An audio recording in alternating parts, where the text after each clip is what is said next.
Oh, hey, Master, you're here too? Sometimes it just seems like all roads lead to Hogsmeade, am I right? Shut up. Oh, and I see you got your new one too. Same here, straight out the wand maker shop. What's wrong with yours? Why does it look like that? Mine? Dude, that thing is a stick. What is that? What's the length and width of it? What? It's average size. It's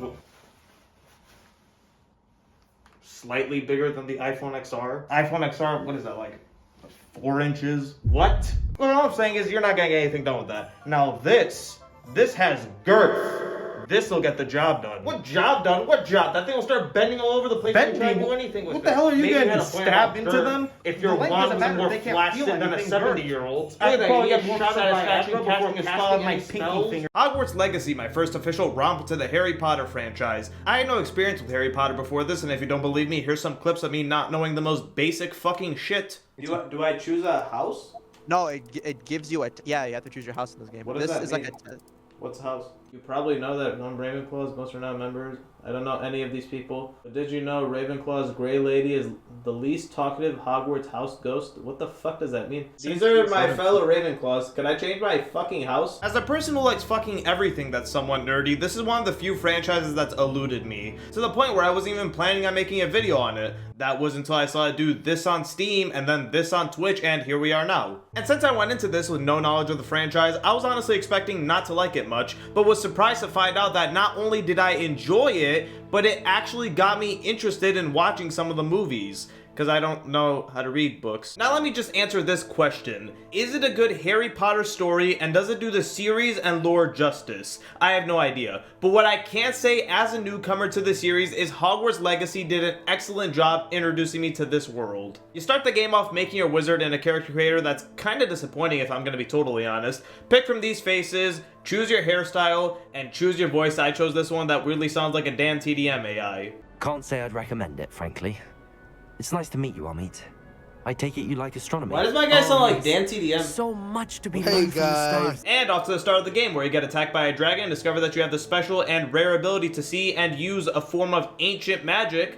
Whatever that means, honestly, I couldn't tell you if this was an original idea or ripped straight from the movies. No spoilers here, just basic plot points and my thoughts on the overall story, which summed up basically are... It's passable. The story's fine, and passable is literally the best word to describe it if you ask me. Nothing inherently wrong with it, but it doesn't make my jaw drop either. It's your standard run-of-the-mill chosen one story. You have a rare form of ancient magic for some reason, and you have to stop a goblin named Ranrock who wants to do bad things because he's a goblin, so he's evil and wizards don't like goblins. I mean, there's obviously more to it than just that I can't get into for spoiler purposes, but in the grand scheme of things, that's essentially what drives the story. Stopping evil goblin Ranrock and discovering how to hone your rare form of magic. I mean, like I said, it's fine, it works, it's passable, and moves the game along, but honestly, it could have been so much more, and it was building to be a lot more with these really cool flashbacks, showing characters who had the same abilities as you, and watching those, I was thinking there was gonna be some super cool confrontation in the end, with a big twist or something like that, but it just played it super safe instead. While I do wish the story was better, it's clear that wasn't the main focus of the game, because definitely the main focus, and easily the most impressive part of this game, is the exploration and Hogwarts Castle itself. I have a feeling that if you're a fan of the series, then this map, Hogwarts Castle specifically, and exploring it would be a dream come true. I mean, even as someone without the nostalgia of the series, I had a blast exploring it. The castle is so well designed and laid out, running around it was so much fun, there's interesting stuff in every corner, finding random shit like a statue that leads to a tomb that you can explore, to random encounters like this annoying ass poltergeist named Peeves that randomly appears to fuck with students, to the guards just beating the living shit out of each other for no reason.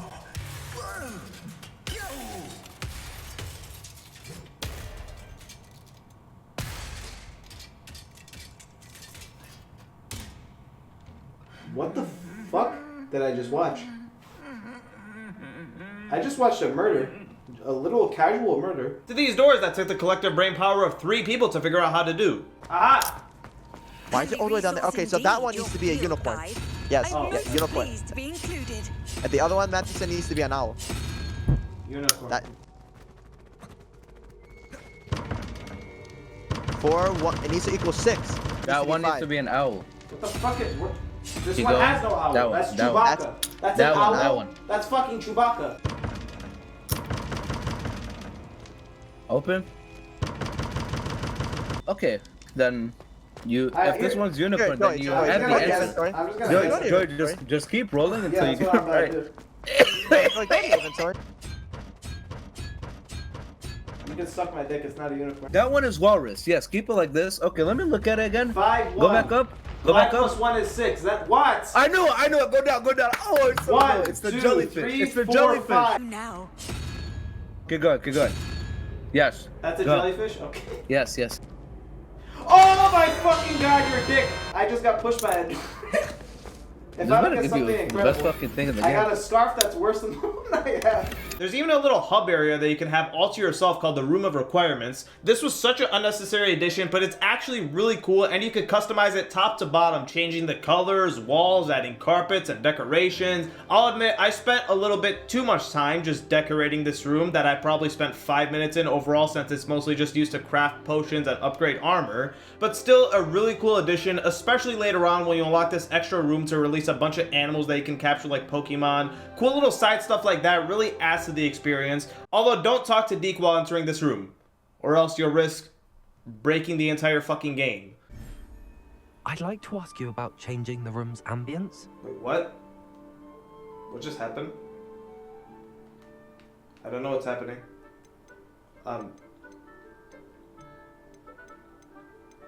Never mind. Actually, perhaps another time.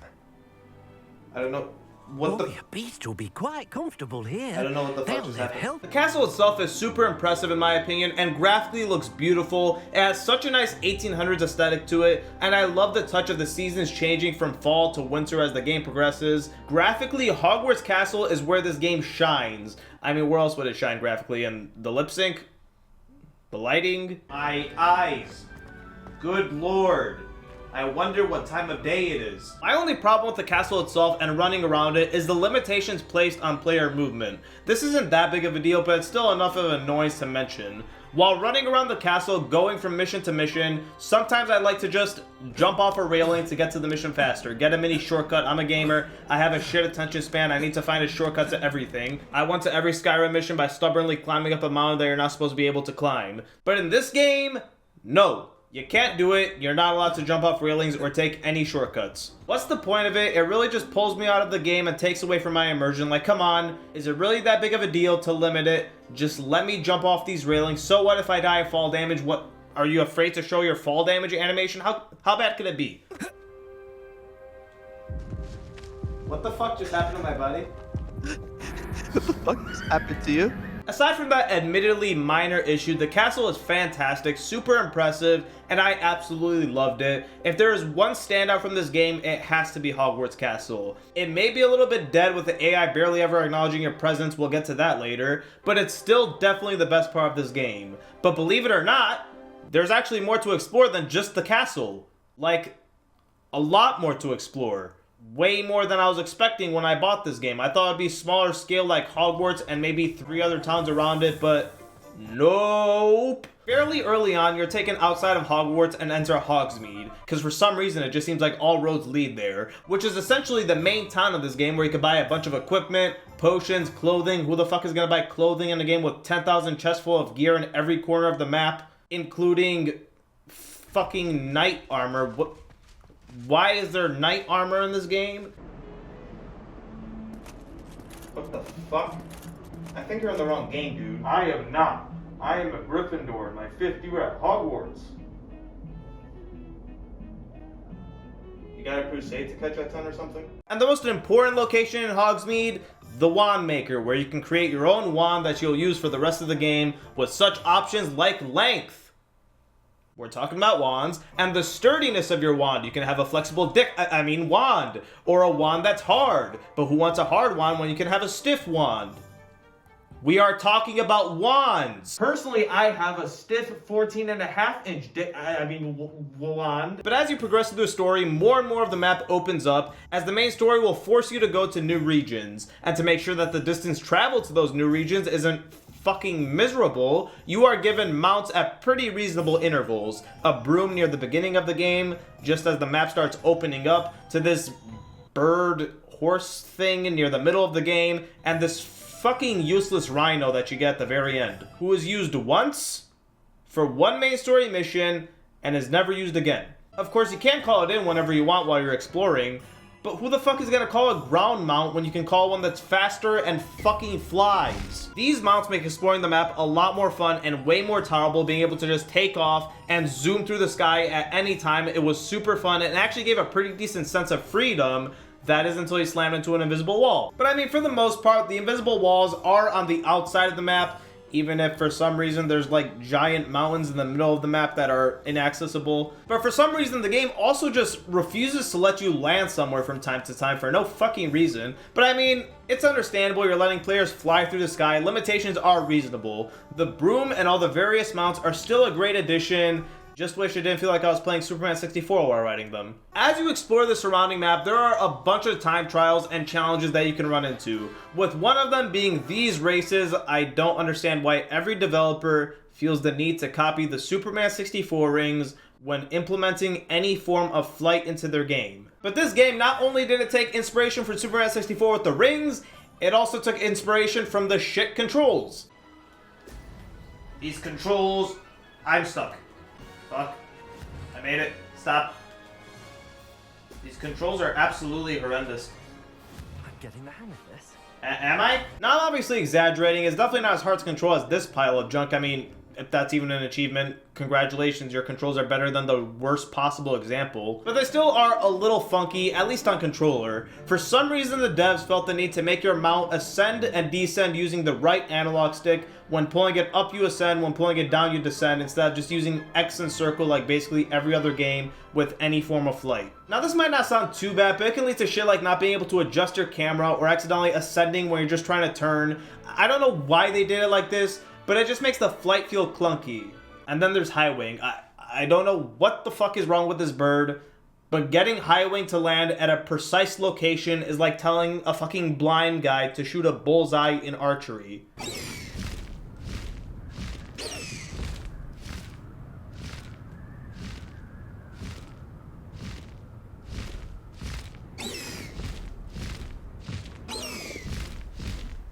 Just go down, man.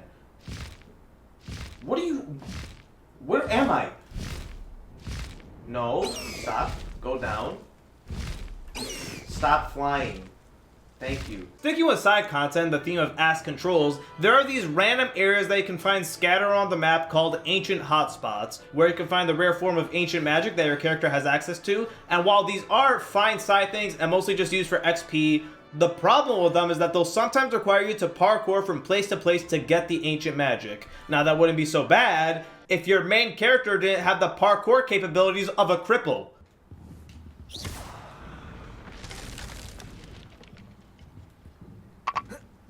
Are you fucking kidding me? Why the fuck did he just drop like that? What are you doing? Sprint! What the fuck is wrong with you? Okay, alright, sprint this time. Thank you. Jeez. Every time we turn. Oh, there. Please make it. I hate this game. I fucking hate this game. I hate everything.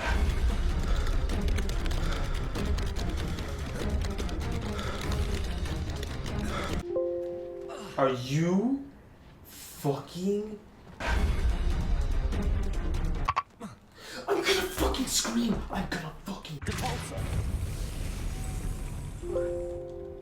There's no way on planet Earth you cannot make this jump. No way, no way. I refuse to believe it. Making this spin ought to raise that platform. That must be it. That must be it. And then you know what you do? You climb up that fucking stub of a wall. Let's try it. I hope you die the most painful death imaginable.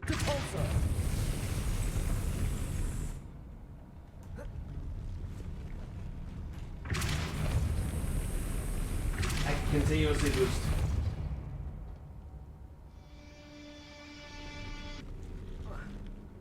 I'm in shock you can make that jump. But there's a bunch more side stuff to do than just the ancient hotspots, like an entire book's worth of things to do. Jesus Christ, if you're looking to 100%, you've got a lot of content coming your way, especially collectibles. It's mostly just these invisible pieces of paper that you have to find, but there are so many of them in every corner of the map. Jesus Christ, sometimes they're invisible, sometimes flying over your head. I'd use Revelio looking for something completely different, and then who knew, a random paper collectible.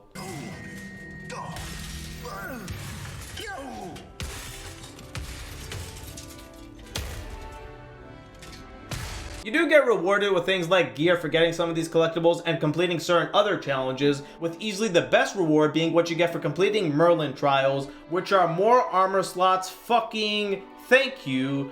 But why are armor slots a mechanic in this fucking game? I hate this mechanic in every game. The Merlin trials are super simple. Basically just walk up to it, use some Mallow Sweet, and then complete the puzzle, which is usually just having to use a specific spell on a specific object. Although sometimes it is a bit different, like having to parkour from object to object with a certain time limit. This one was actually fun. There's a bunch more challenges that you can complete in your field guide, but I'm not going to go through all of them since it'll get rather boring. Although there are some challenges called assignments that you get from your professors as they send you the quietest email in the fucking universe.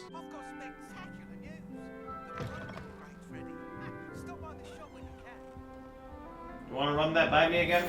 I didn't even notice somebody who sent me an email until it was already over. And as if they were inspired by real life assignments, these challenges are fucking boring. They're not really hard, basically just use this item while fighting enemies or do this spell combo on an enemy, but I don't feel like doing them. Just like real life assignments, I either forget about them during a combat encounter or procrastinate flying over to the location, planting a seed, and then waiting around for 15 minutes. And also just like real life, these assignments drain your fucking bank account like you're going to Harvard for a master's degree. 1,000? I only have fucking 1,400. That's like 70%, whatever. Aside from these assignments though, the main side missions, or what the game calls relationship missions, are for the most part pretty good. You've got some really bad ones that just feel like fillers, such as put these bells back up in the band room. Wait, is that it?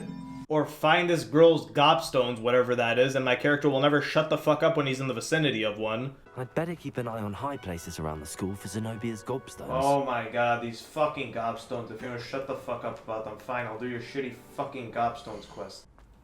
I'd better keep an eye on high places around the school for Zenobia's gobstones. I'm doing it right now. I'd better keep an eye on high places around the school for Zenobia's When I'm doing the gobstones. quest, just shut up, just shut up. I'd better keep an eye on high places around the school for Zenobia's gobstones. Yeah, like that one? May I have my gobstones back? Oh, you should not have given me this option. You should not have given... I'm afraid... But aside from the occasional filler, I actually really like the rest. The main relationship missions are great, and there's some cool mini side stories going on during some of these missions, like with Poppy and trying to stop a bunch of poachers from capturing animals, and with Natsai and trying to stop some dickhead named Harlow from blackmailing and murdering everyone. But easily the best is Sebastian's side mission, a character that you meet early on in the main story. Without spoiling anything, he essentially has a sick sister that he's trying to figure out how to save using different items and forms of magic, and it's actually a super interesting and engaging side story that intertwines with the main story from time to time, and has a pretty good conclusion in the end. Honestly, I think I was more engaged with this side story than the actual main story, believe it or not. These were definitely the best side missions story-wise, and even gameplay-wise, with some of the mission structures feeling straight out of the main story. The main story missions, for the most part, are pretty good. It does have a pretty slow opening. Basically, the first 2 hours are really slow, but it's understandable since they're introducing you to all the mechanics. Later on, it does get better, especially as you enter these trials that are easily the best missions in the game. With the only problem being that they all look very similar to one another. It kind of just felt like you were running through the same halls over and over again. But that's fixed with one of the later trials that has such a cool looking hand-drawn book art style. Aside from the reused art palettes, these trials had excellent structures with some really cool puzzles, especially the ones utilizing this portal mechanic. Although there is some minor hand-holding here, not to a Ragnarok degree, but I kinda do wish their character would just shut up sometimes. That platform looks like it ought to get me where I need to go. Was it Accio I used before? I presume I'm looking for traces of ancient magic. But where? I presume I'm looking for traces of ancient magic. But where? I presume I'm looking for traces of ancient magic. But where? I presume I'm looking for traces of ancient magic. Understand. I'm trying to do something else, dumbass. For the most part, though, the puzzles were pretty fun, and some of them did actually stump me for a bit, especially this one, which was a bugged out, impossible nightmare, although something tells me that wasn't intentional. Is this a bug?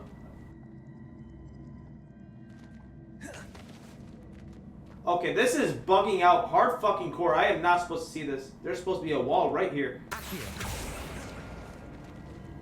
What the fuck did... Where did they go?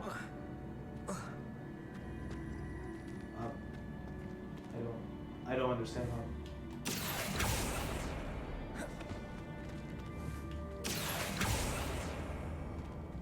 Okay. I think my game is bugging.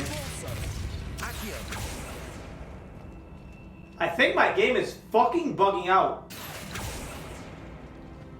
What is happening in this puzzle? Why is the walls are so fucked? Why is it clipping through walls? I don't understand what's happening in this puzzle. Is this fucking broken or is it just this way? Where do I go? This is actually starting to irritate me how fucking fucked this puzzle is. I'm fucking restarting the game. Okay, if I fucking load it here and everything is still fucked, the room's completely different.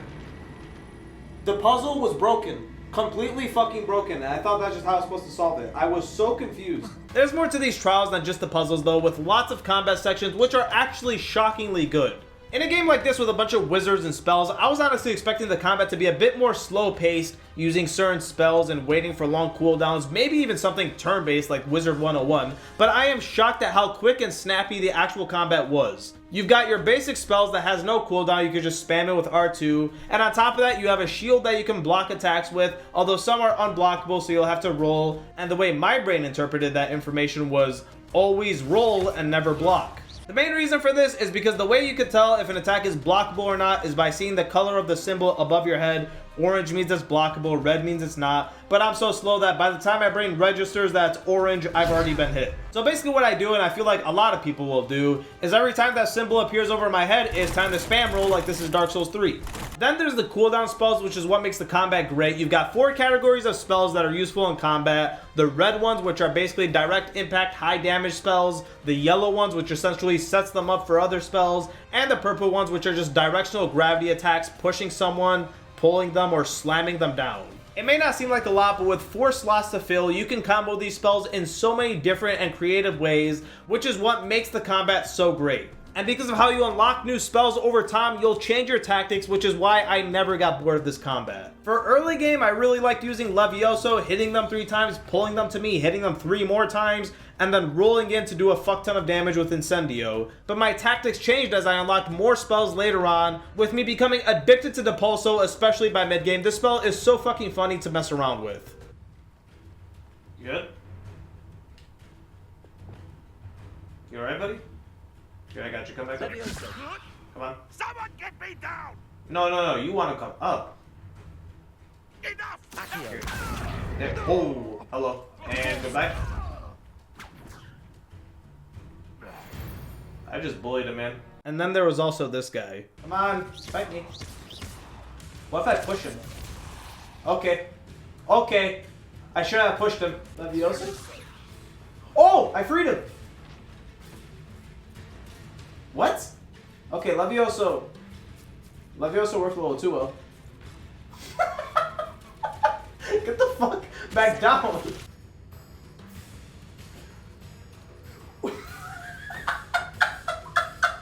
Where are you going? He's literally ascending. Hello? Do that again, and I'll squash you like the insect you are. What the? Shame nobody saw that. I agree. It's super fun, with my only major issue being I wish the combo meter played a bit of a bigger role in the actual gameplay. If you hit a bunch of enemies quick enough without getting hit yourself, you'll see that you start building up a combo meter on the bottom right, although this is literally just a number and it's super fucking missable. I didn't even notice the mechanic until hours later. I really wish this game would reward you for getting high combos, maybe something like basic spells do more damage, or you cast them faster, or spells cool down faster, or hell, even just have an effect on screen. That would have helped. Something akin to the Arkham games. It would have made the combat that much more fluid and satisfying. Not a crazy big issue. The combat is still great without this mechanic, but I just feel like it would have been so much more with it. Of course, like most games, you do have the option of stealth, although it is pretty bare bones. I mean, the fact that it has the least amount of skills in the upgrade tree is evident enough of that. It's essentially just your character turns invisible using a spell, sneaks up on an enemy, presses square on them to permanently incapacitate them. permanently incapacitate, so I kill them. That's what that means.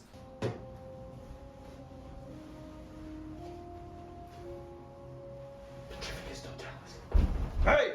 Did you just kill that very dangerous man who murdered a family 5 minutes ago? No, I permanently incapacitated him. Oh, chill, my bad. I do that all the time. This stealth can make the game pathetic because of how easy it is. Like with most games, the enemies are so stupid that it hurts. You can murder somebody 10 inches away from them and they won't notice because they're nearsighted, I guess. Hell, you can even one-shot formidable foes who are basically mini-bosses using this shit. Wait, that's a fucking boss? Can I stealth attack him? I one-shotted a fucking boss. There really aren't that many bosses in the game. Basically just the final boss, this big night guy reused a couple times, and then this random-ass bull thing that did this. What the?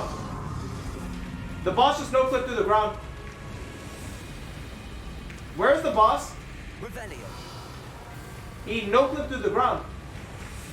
He's attacking me. The knights you'll fight a couple of times during trials, and they're super cool. Look at them. They look like fucking Tower Knight on steroids. It's too bad that they only spam the same 3 attacks until they die.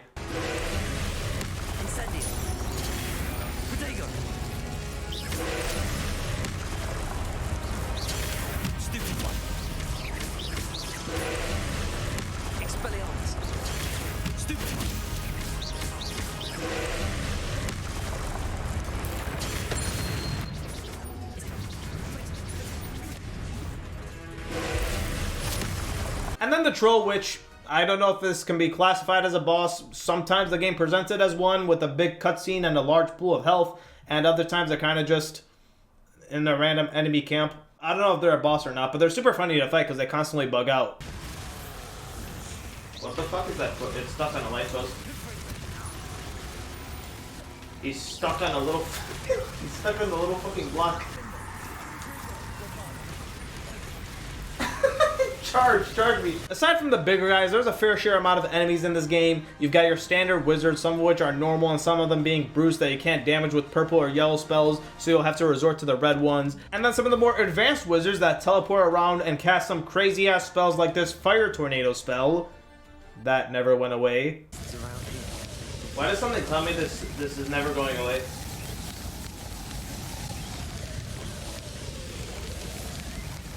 This is how a wildfire starts.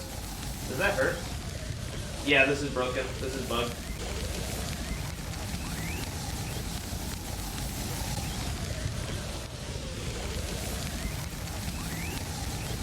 What the fuck is this glitch? I hear it burning, but I don't see it anymore. How does this happen?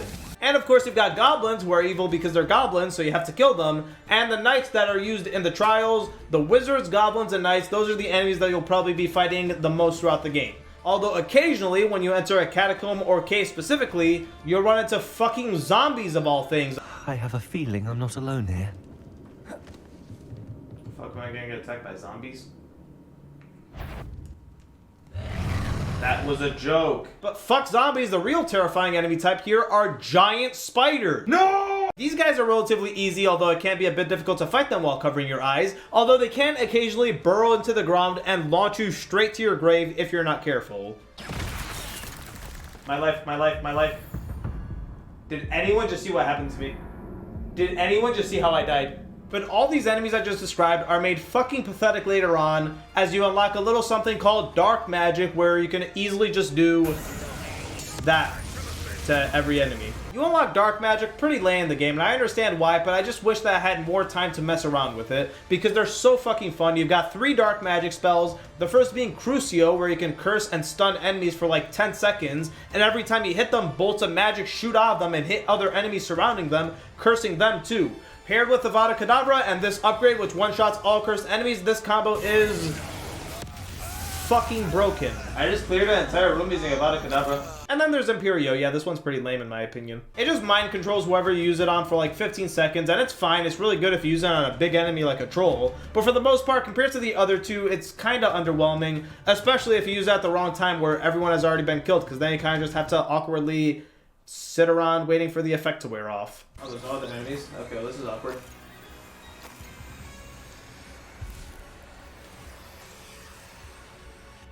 Alright, come on. Come back to normal. Fight me again. Fight me again. Come on. There we go. And goodbye. My only problem with dark magic, and it's not an issue with the abilities themselves, those are great, more so the mechanics of the game surrounding the spells, is that you're using unforgivable spells. From what I know, that's something that's banned and only the worst of the worst use. So why the fuck does absolutely nobody give a shit when you use it? What you gotta say about that, Fig? Professor Fig saw me do Avada Kedavra and he said Leviosa. This is a problem throughout the game, not just with dark magic, and it's just that nobody around you seems to react to anything you do. I could shoot a spell straight through somebody's skull and they won't react at all, but fucking sheep will. The sheep in this game have a better fight or flight instinct than the fucking humans do. And overall, the AI and just everything about their programming, their behaviors, it's all just so fucking dead and lifeless. Repeated faces over and over. Why do they all have the same face? Does every single... I think I just found a group of 4 people with the exact same face. And they don't acknowledge your presence or anything that you do. They just continue on their set path. Where the fuck are these guys going? There's just a line of people wandering around. What is this game's AI?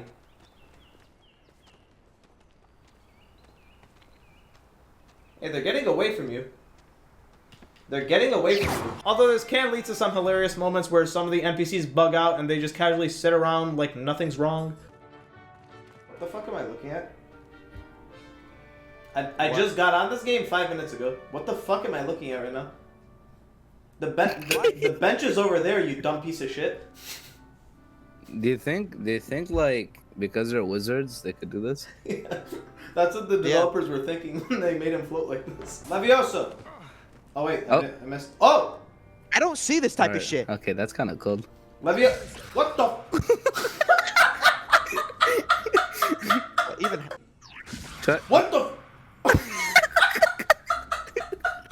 What happened? He said, "All right, I'm out of here." Went through the illusionary wall. He went through the wall. And it extends from the NPCs to the characters too. This fucking automated cutscene system that they use looks terrible. The facial animations and lip sync is fucking awful. What more could I have done? Oh, Badolf.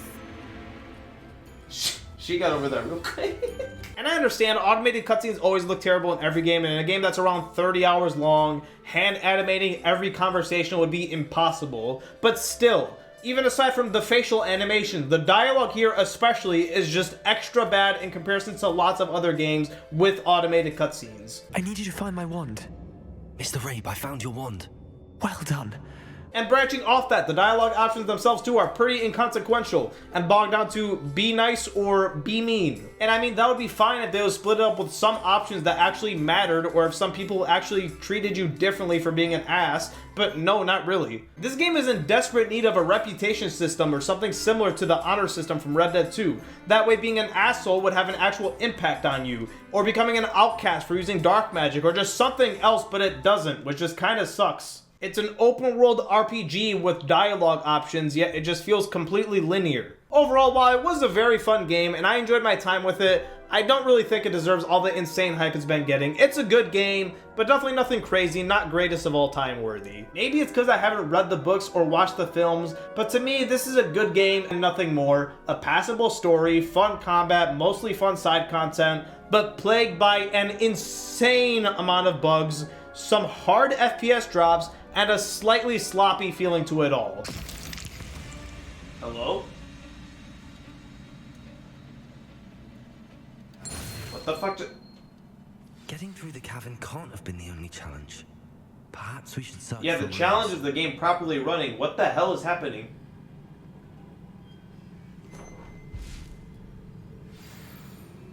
Oh, we're good? Okay, I was sensing a crash incoming. I'm surprised I survived that. The final verdict for Hogwarts Legacy is a solid, a high 7 out of 10.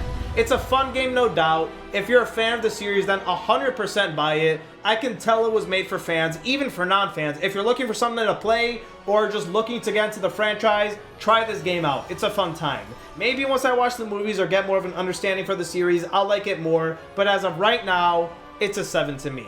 And don't even get me started on the repeated fast travel dialogue. If I have to hear my character mention how cozy Hogsmeade is, or hear this fast travel bitch mention how difficult travel used to be, I'm gonna lose my sh.